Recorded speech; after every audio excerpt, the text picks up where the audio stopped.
Hello everyone, welcome to doctor Amit Kumar YouTube channel. Doctor Amit Kumar YouTube channel में आप सबका स्वागत है। काफ़ी दिनों के बाद ये लेक्चर मैं रिकॉर्ड कर रहा हूँ क्योंकि इधर बहुत सारे टाइम्स के इशू थे। तो अब से मैं डेली एक लेक्चर जो है आपको रिकॉर्ड करके दूंगा, जैसे पहले मैं दिया करता था। तो आज का जो ये लेक्चर है ये आपका बिजनेस लॉ से है, क्योंकि बिजनेस लॉ जो है एक नेगोशिएबल इंस्ट्रूमेंट एक्ट में पढ़ा रहा हूँ वुमेन्स सेक्शन के बच्चों को, लेकिन ये आपका गूगल मीट का टेक्निकल इशू के वजह से जो है सारे बच्चे क्लास नहीं कर पा रहे थे, जिसके वजह से मैंने गूगल मीट में क्लास लेने का जब स्टार्ट किया तो 100 से ज़्यादा बच्चे वहाँ पे ऐड नहीं हो रहे हैं।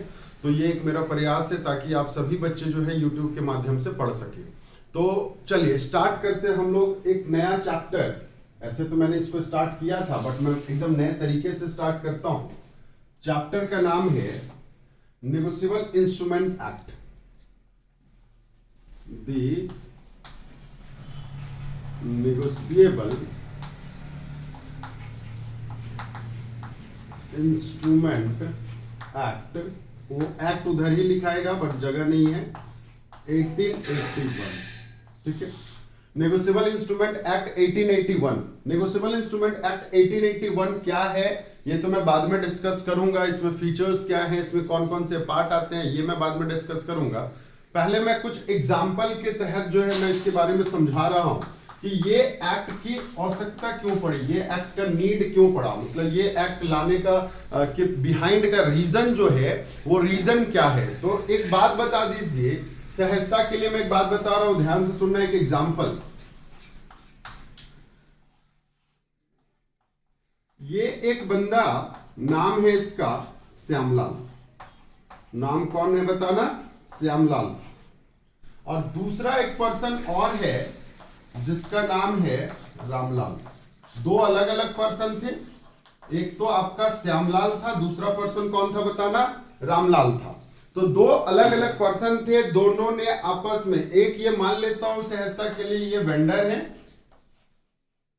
और ये पर्सन जो है ये आपका बायर या कस्टमर मैं बोल सकता हूं इसको। एक पर्सन जो है ये आपका वेंडर, तो दूसरा पर्सन कौन है बताना? बायर। दूसरा पर्सन कौन है? कस्टमर। वेंडर श्यामलाल जो है रामलाल के पास गया और बोला क्या कि भैया तुम ऐसा करो, मेरे को मान लेता हूं सपोज ये वेंडर ऑफ क्या चीज का है, वेंडर ऑफ एक जनरल स्टोर का है, या जनरल स्टोर नहीं, छोड़ो हटाओ, जनरल स्टोर नहीं लेता हूं मैं इसको, मैं एक क्लोथ स्टोर लेता हूं, मैं क्लोथ शॉप। एक कपड़े का व्यवसायी है रामलाल। अब श्यामलाल को कपड़े चाहिए, तो श्यामलाल कहां गया? रामलाल के पास गया और बोला क्या मेरे को तुम 10,000 का कपड़ा दे दो। बताना, इसने कपड़े खरीदा तो कॉस्ट ऑफ क्लोथ जो है वो कितने का आया? तो कॉस्ट ऑफ क्लोथ जो है ये 10,000 का आया। अब जैसे 10,000 का रामलाल जो है प्रोडक्ट या कमोडिटी या गुड्स किसको प्रोवाइड करेगा? श्यामलाल को प्रोवाइड करेगा। तो Shyamlal have an liability, Shyamlal के पास एक लायबिलिटी आ जाएगी, और वो लायबिलिटी ये आएगी कि अब श्यामलाल जो है वो रामलाल को 10,000 पेमेंट करने के लिए बाध्य है। मतलब ये इसको पेमेंट करेगा कितना पैसा? Payable to ₹10,000। कितना पैसा पेमेंट करेगा बताना? 10,000 पेमेंट करेगा। ध्यान से समझोगे चीजों को। ये 10,000 का सामान खरीदा, अब 10,000 का इसको पेमेंट करेगा। तो समस्या यहां पे ये बात आ रही है कि जब ये अपना पॉकेट चेक किया, अपना अलमीरा चेक किया, मान लेता हूं ये मैं इसका अलमीरा बना दे रहा हूं, ये इसका अलमीरा है, तो जब अलमीरा इसने चेक किया तो पता क्या चला? इसके पास कैश है ही नहीं, कैश इसके पास है ही नहीं। तो क्या अब बताना रामलाल को ये बदले में क्या बार्टर सिस्टम का काम करेगा? नहीं बेटा, बार्टर सिस्टम तो बहुत पहले बंद हो चुका था। बार्टर सिस्टम को बंद हुए जो है, बार्टर सिस्टम मैं आपको बता दूं, गुड्स के बदले गुड्स। जैसे एग्जांपल के मैं बात कर रहा हूं, अगर हमको बाजार गए, हमको टमाटर मेरे पास है, मेरे को अगर प्याज चाहिए तो मैंने टमाटर दिया उसको, अगले बदले में मैंने उससे प्याज ले लिया, that is called barter system. तो क्या ये क्लॉथ के बदले कोई दूसरा गुड्स कमोडिटी प्रोवाइड कर देगा? नहीं, क्योंकि बार्टर सिस्टम बंद हुए बहुत पुराने जमाने हो गए, बीत गए वो साल। तो अब देखो ध्यान से समझोगे यहां पे, अब ये 10,000 के बदले इसको क्या देगा? ये बेचारा सोचने लगा। ये क्या होने लगा बताना? सोचने लगा, काश मेरे पास कुछ ऐसा सामान होता जिसके वजह जिससे मैं रामलाल का पेमेंट कर पाता। ये एक बात ये हो गई, ये बात हो गई। दूसरा एक और एग्जांपल, मैं यहां पे क्वेश्चन मार्क दे दिया। ये सोच रहा है, क्या सोच रहा है? काश मेरे पास कुछ ऐसे इंस्ट्रूमेंट होते, कुछ ऐसे गुड्स होते, कुछ ऐसे सामान होते जिससे मैं रामलाल का 10,000 पेमेंट कर देता। क्यों? क्योंकि रामलाल रोज दिन इसका दरवाजा खटखटा रहा है, कह रहा है कि भैया मेरे को पैसा दो, मैंने तुमको 10,000 का कपड़े दिए। लेकिन ऐसा नहीं हुआ, ऐसा नहीं हुआ। एग्जाम्पल नंबर 2, अब मान लेता हूं फिर से, ये भी तो हो सकता है ना, ये भी तो हो सकता है। रामलाल जो है, ये श्यामलाल, मैं मान लेता हूं, अब इसका नाम चेंज कर देता हूं, ये शर्मा जी। कौन बताना? ये बेटा शर्मा जी। अब शर्मा जी जो है एक वर्मा जी का घर एक्वायर कर लिया। दूसरा एग्जांपल, ये वर्मा जी, ये कौन है बताना? वर्मा जी है। अब वर्मा जी जो है ऑन करता है अ हाउस। एक इसके पास क्या है बताओ? हाउस है। ये हाउस, ये हाउस का मालिक कौन? ये हाउस का मालिक कौन? तो ये हाउस का मालिक जो है वो वर्मा जी है, ये इसका ऑनर है, ये इसका ऑनर है। अब शर्मा जी को घर चाहिए किराए पे। क्या चाहिए? घर, किराए पे घर चाहिए, खरीदना नहीं है, इसके बस के बात नहीं है घर खरीदना। तो घर ये खरीद नहीं पा रहा है, इसको क्या चाहिए? घर किराए पे चाहिए। तो जब बेटा किराए पे चाहिए तो ये किसके पास जाएगा? जिसके पास घर हो। और घर किसके पास? वर्मा जी के पास। तो जब ये वर्मा जी के पास गया, वर्मा जी के पास गया, तो वर्मा जी ने बोला ठीक है ले लो यार घर, तो मैं तुमको अपना घर जो है रेंट पे दे देता हूं। तो जैसे मैं तुमको रेंट पे अपना घर दिया, वर्मा जी बिकम्स टीनेंट। वर्मा जी क्या कहलाया? टीनेंट कहलाया, हाँ कि नहीं? और वर्मा जी जो है, सॉरी शर्मा जी जो है टीनेंट कहलाया। वर्मा जी जो है, क्या ये आपका लैंडलॉर्ड कहलाया?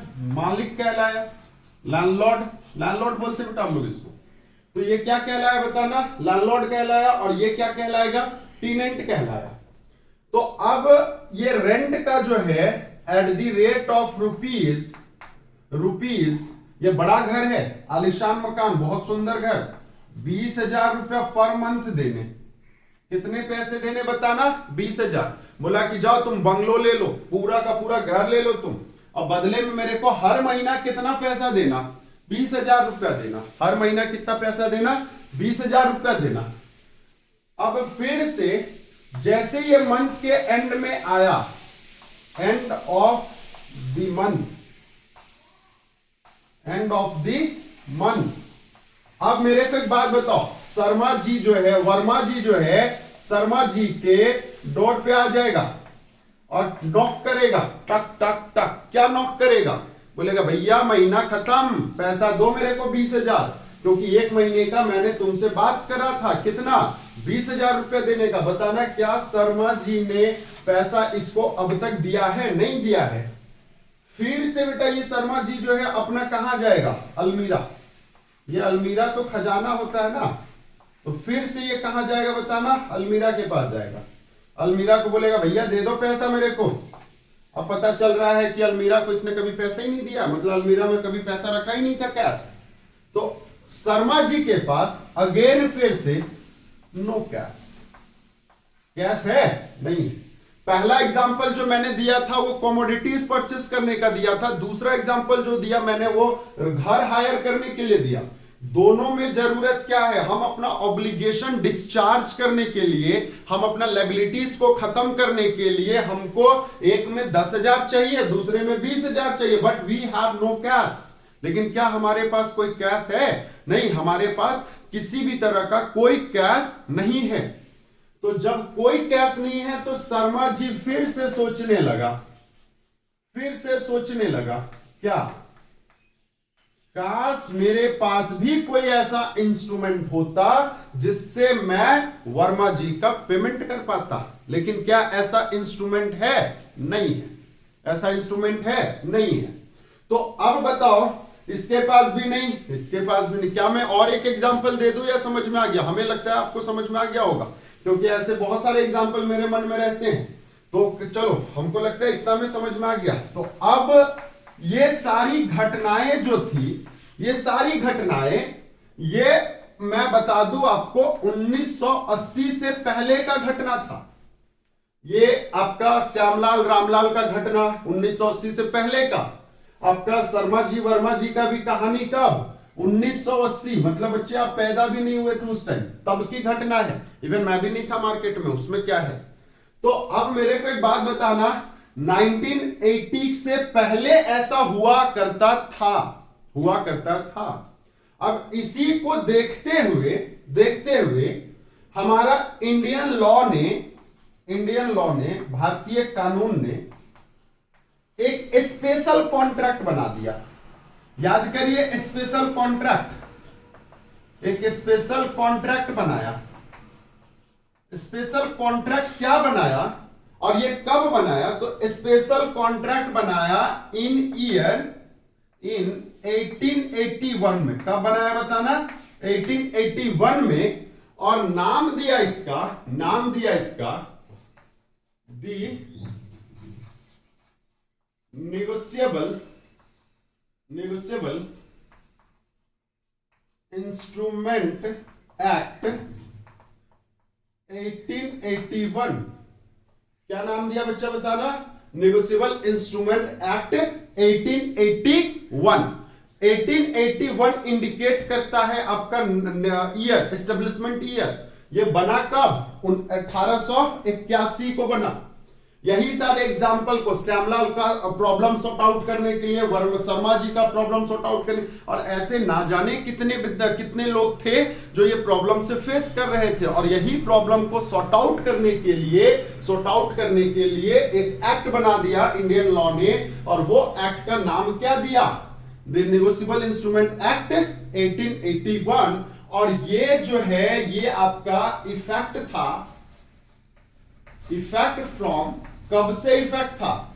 तो इफेक्ट था ये अप्रैल 1 1882 से इफेक्ट था।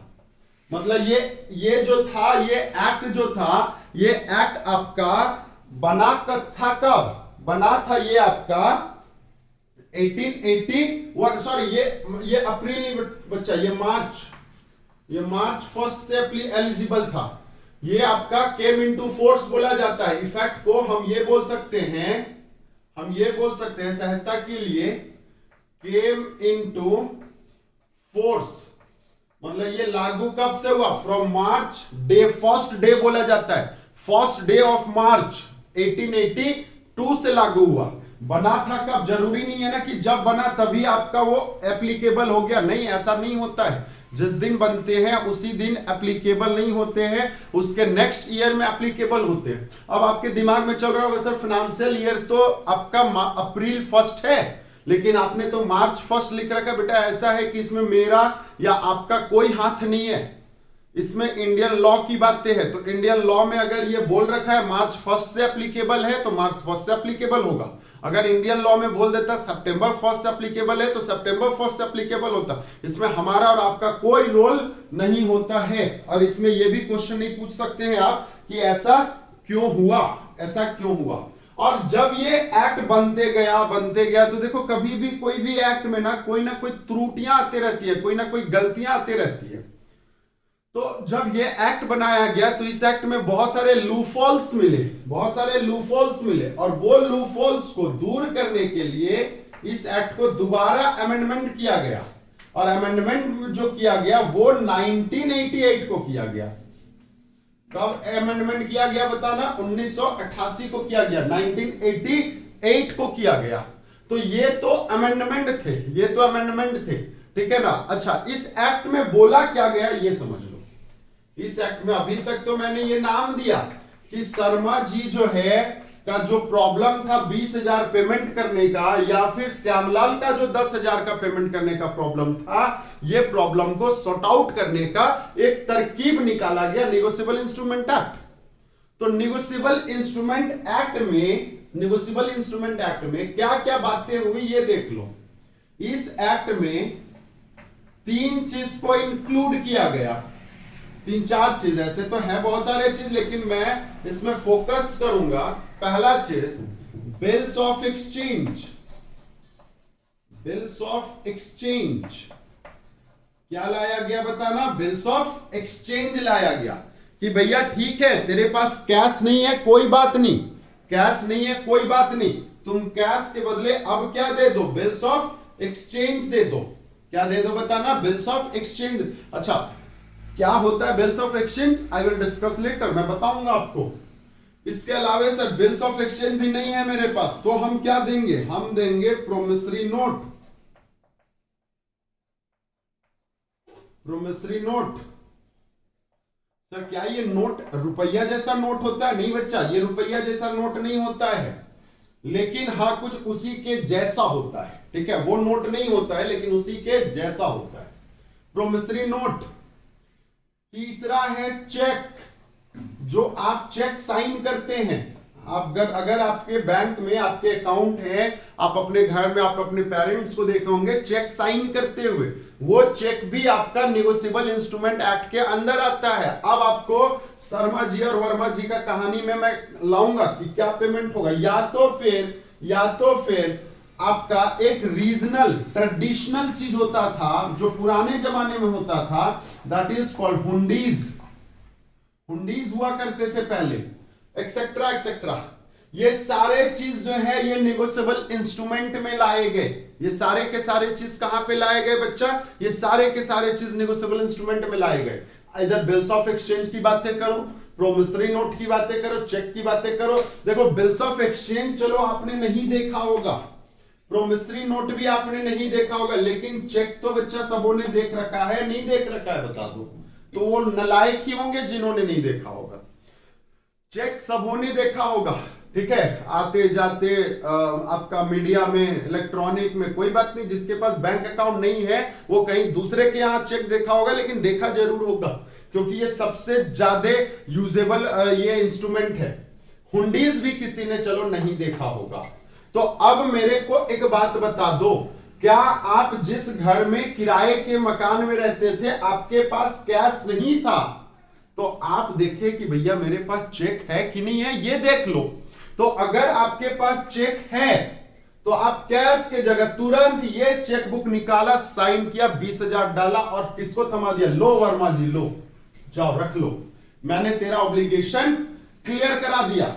बताना मैंने आपका जाने अनजाने में क्या यूज कर लिया? नेगोशिएबल इंस्ट्रूमेंट यूज कर लिया। शायद आज से पहले आप ये बात को नहीं जानते होंगे, या फिर जो बच्चे जो कॉमर्स के विद्यार्थी नहीं है उनसे पूछना जा करके कि तुम चेक की जगह उसको बोलना नेगोशिएबल इंस्ट्रूमेंट देना, तो वो क्या बोलेगा? पागल हो गया ये, देखो नेगोशिएबल इंस्ट्रूमेंट मांग रहा है, चेक मांगो ना जी।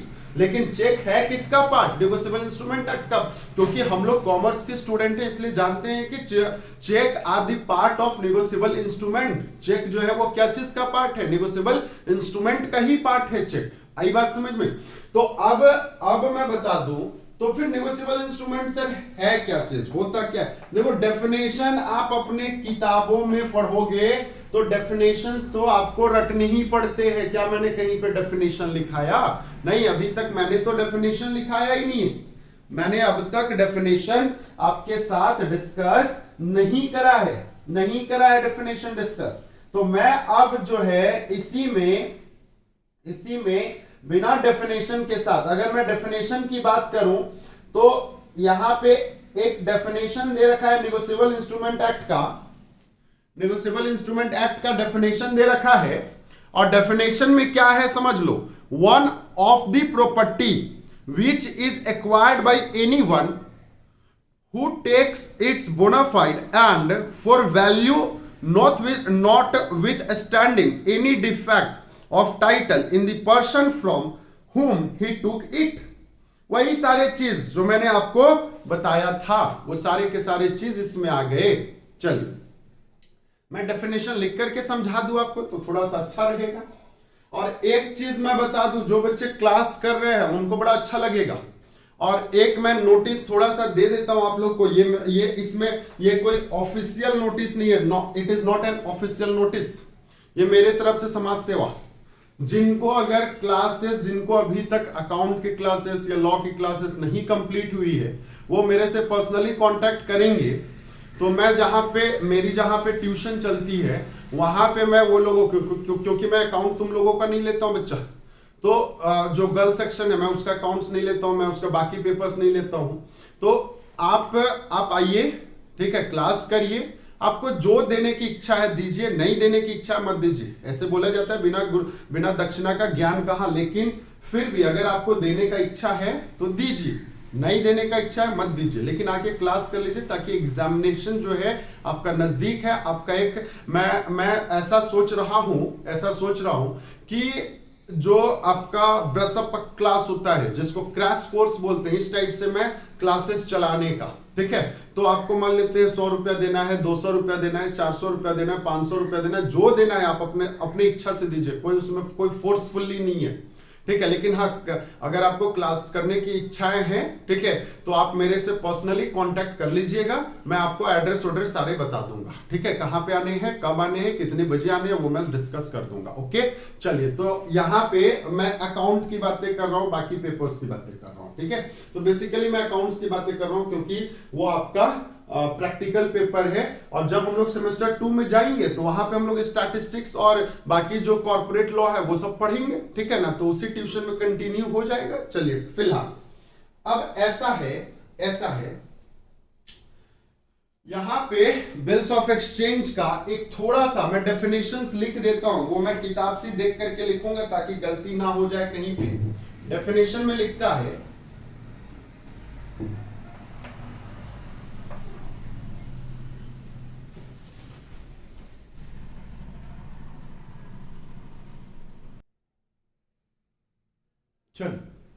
तो डेफिनेशन लिखता है वन दी प्रॉपर्टी, कोई एक property in which is acquired by anyone. For example मैंने वेंडर से क्या लिया था, क्लोथ लिया था, cloth is a property. Cloth क्या है, प्रॉपर्टी है जो मैंने किसी दूसरे से एक्वायर किया। मैंने यहां पे इससे क्या लिया, घर किराए पे लिया, तो ये प्रॉपर्टी मैंने किराए पे लिया, तो मैंने क्या किया, एक्वायर किया। One of the property in which is acquired by anyone. Anyone में कौन है, शर्मा जी है। एनीवन में कौन है, श्यामलाल है। हु टेक्स इट बोनाफाइड, जिसने who takes it bona fide and for the value notwithstanding any defect of title. कहने का मतलब क्या है, मैं आपका प्रॉपर्टी इस तरह से लूंगा कि मैं आपका टाइटल को, टाइटल मतलब ऑनरशिप को, मैं किसी भी तरह का डिफेक्ट नहीं पहुंचाऊंगा, ठीक है, नहीं पहुंचाऊंगा। फ्रॉम होम ही टुक इट, कहने का मतलब यह हुआ कि मैं उसी पर्सन से ये प्रॉपर्टी ले रहा हूं जिसका वो खुद का अपना टाइटल है। दूसरी बात यह है कि मैं वो टाइटल जो है सही सलामत ले रहा हूं, ठीक ना, और बोनाफाइड में ले रहा हूं। बोनाफाइड कहने का मतलब होता है, देखो दो तरह के होते हैं, बोनाफाइड होते हैं, गीगाफाइड होते हैं। ये वर्ड हमेशा याद आएगा लॉ में, पता नहीं आप लोग को लॉ पढ़े हो कि नहीं पढ़े हो। एंड एक होता है गीगाफाइड, दोनों एक दूसरे के ऑपोजिट वर्ड होते हैं, बोनाफाइड और गीगाफाइड।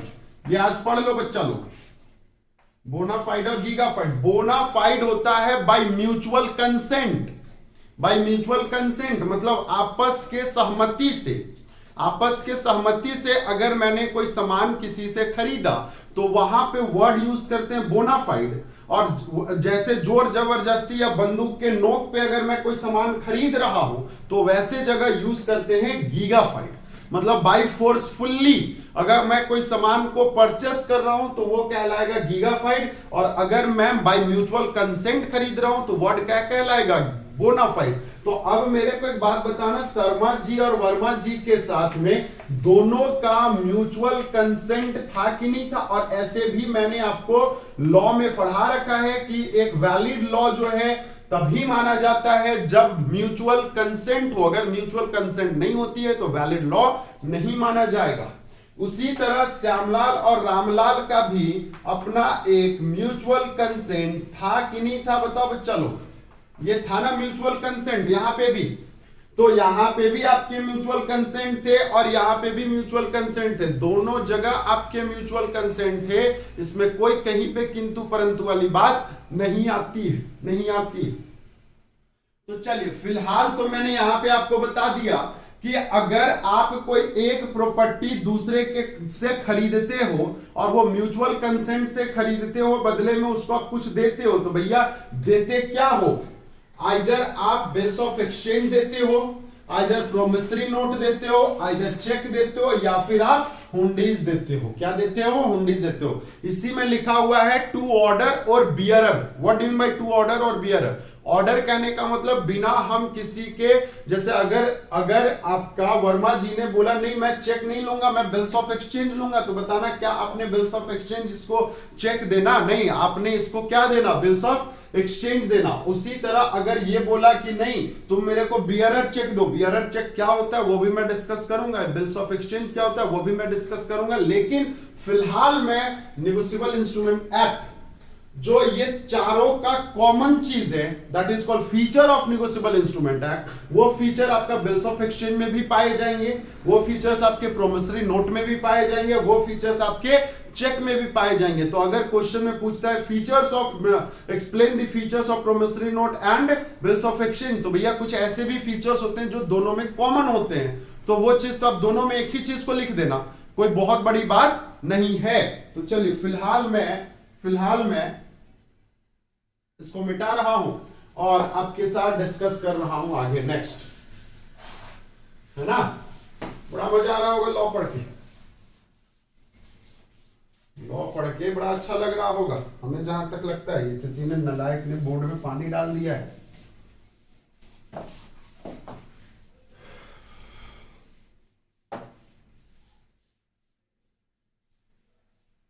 एक्चुअली क्या है ना, वो ऑनलाइन में बोर्ड नहीं मिल पाता है, इसलिए बिना बोर्ड का मेरे क्लास में संभव नहीं है पढ़ाना, तो इसलिए जो है बिना बोर्ड का संभव नहीं है। उसके बाद दूसरी बात ये है कि सर जब बोर्ड में पढ़ाता हूँ डायरेक्ट ऑनलाइन, तो स्टूडेंट सर मेरे को ये नहीं दिख रहा, सर मेरे को वो नहीं दिख रहा है, मेरे को ऐसे प्रॉब्लम है, मेरे को वैसे प्रॉब्लम, दुनिया भर का इशू।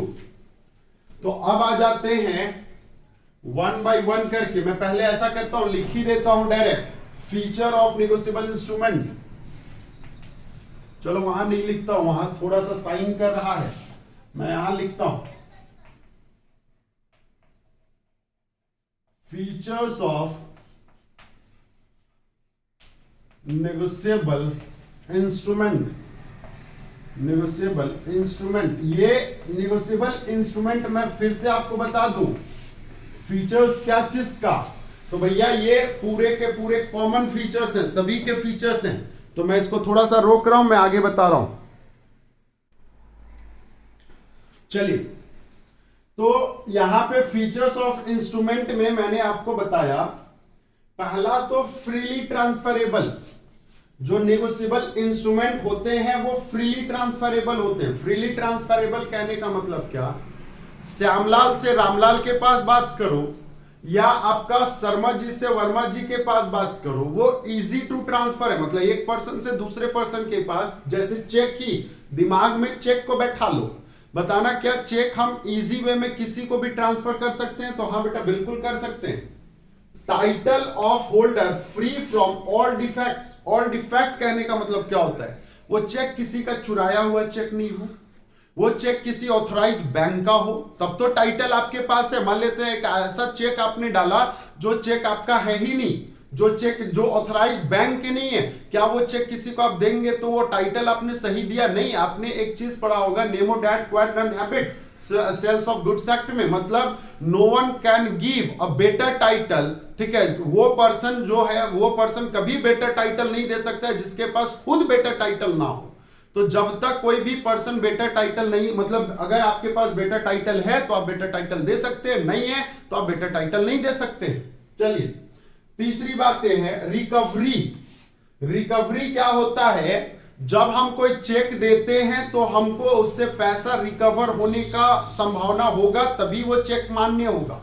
जैसे अगर मैंने शर्मा जी ने वर्मा जी को चेक दिया या श्यामलाल ने रामलाल को चेक दिया, तो मेरे को एक बात बताना, रामलाल क्या वो चेक ले जाकर के वो पॉकेट में डालेगा? नहीं बेटा, वो बैंक में डालेगा। तो बैंक में उससे पैसे रिकवर होने के चांसेस होने चाहिए। अच्छा, इसके अलावा कुछ प्री एजम्पशंस है जो ये पहले से मान लिए जाते हैं कि वो जगह में सारे में है। जैसे पहला पॉइंट कंसीडरेशन, चेक में कुछ अमाउंट मेंशन होने चाहिए। अगर चेक में अमाउंट मेंशन नहीं है, कंसीडरेशन नहीं है, तो क्या वो चेक वैलिड माना जाएगा? नहीं, बिल्कुल नहीं। डेट, क्या वो डेट जो है बिना डेट का चेक दोगे तो क्या वो वैलिड माना जाएगा? नहीं। टाइम ऑफ एक्सेप्टेंस बताना, मैंने आज चेक साइन किया है और मैं 10 महीने बाद दे रहा हूं चेक को, या वो चेक रिसीव हो रहा है 10 महीने के बाद, क्या वो सही महीने में आएगा? नहीं, क्योंकि 3 महीने के बाद वो चेक क्या हो जाते हैं? लैप्स कर जाते हैं। चेक जो है वो खत्म हो जाते हैं, बर्बाद हो जाते हैं, तो उसका कोई मतलब नहीं है। तो टाइम ऑफ एक्सेप्टेंस भी एक मैटर करता है, वही है प्री एजम्पशंस। मतलब ये हम लोग सब मान के चलते हैं कि जैसे स्टाम्प है, चेक में स्टाम्प मतलब आप साइन करते हो, दैट इज योर स्टाम्प, ठीक है ना। ऐसे मैं जब बात करूंगा, स्टाम्प बोलो या सिग्नेचर बोलो, ये सारे चीज ये एक ही टाइप की चीज होते हैं। तो ये आपके क्या कहलाते हैं? चेक में प्री एजम्पशंस होते हैं। इसी तरह आपके टाइम ऑफ ट्रांसफर है, ऑर्डर ऑफ इंडोर्समेंट। अगर मैं उसको इंडोर्स कर रहा हूं, मैं ये इंडोर्समेंट वर्ड जो है मैं बहुत अच्छे से कराऊंगा जब मैं एक्चुअल में आ जाऊंगा bills of exchange, promissory note या फिर चेक में, तब मैं ये चीज करवाऊंगा। फिलहाल प्रूफ ऑफ प्रोटेस्ट कहने का मतलब, जब आपका कोई भी बिल्स ऑफ एक्सचेंज हो, निगोशिएबल इंस्ट्रूमेंट किसी भी तरह का हो, अगर वो डिसऑनर कर जाए तो आपके पास प्रोटेस्ट करने के लिए प्रूफ होना चाहिए। जैसे अगर डिसऑनर क्यों कर रहा है तो उसका प्रोटेस्ट करने का प्रूफ आपके पास होना चाहिए। अगर वो प्रूफ आपके पास नहीं है तो मतलब यू फाउंड गिल्टी, तब उस केस में आप क्या पाए जाएंगे? गिल्टी पाए जाएंगे। आई बात समझ में? और वो आपका पनिशेबल ऑफेंस है, याद रखना। ऑफेंस, पनिशेबल ऑफेंस, मैं कुछ कुछ वर्ड यूज करूंगा हमेशा, तो वो उस केस में वो क्या होते हैं? पनिशेबल ऑफेंस होते हैं। चलिए खैर, ये तो बाद की चीज है। अब हम पढ़ते हैं लास्ट टॉपिक आज के क्लास का, type of negotiable instrument act. Negotiable instrument. तो टाइप्स ऑफ निगोशिएबल इंस्ट्रूमेंट में 2 तरह के टाइप्स होते हैं। अब आप देखोगे कि सर आपने तो अभी कुछ देर पहले पढ़ाया था कि टाइप्स जो होते हैं वो बिल्स ऑफ एक्सचेंज होते हैं। वो टाइप्स नहीं होते हैं बच्चा, वो टाइप्स नहीं होते हैं, ठीक है ना।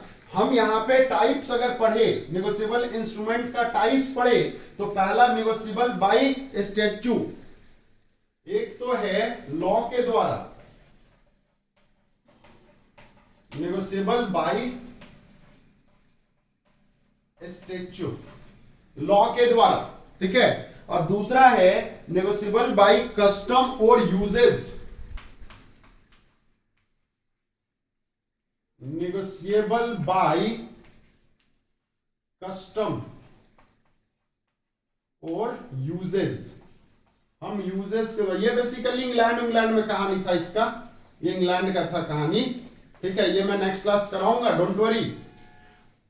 निगोशिएबल बाय स्टैच्यू में 3 तरह के इंस्ट्रूमेंट आएंगे, या 4 तरह के बोल सकता हूं, मैं सभी बोल सकता हूं इसलिए।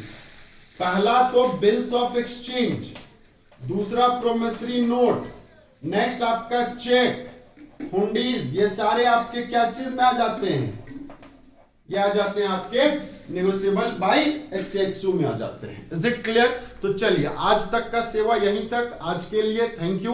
और अगेन जो मैंने क्लास के बीच में जो बातें कह रखी है वो चीज जो है आप फॉलो अप करेंगे, और अगर क्लास अच्छा लगा हो तो आप इसको शेयर कर देना ताकि सारे बच्चों के पास ये वीडियो पहुंच सके। और दूसरी बात जो है सब्सक्राइब जरूर कर लेना ताकि नेक्स्ट वीडियो में डालूंगा तो अपडेशन आपको मिलता रहे। Okay, thank you.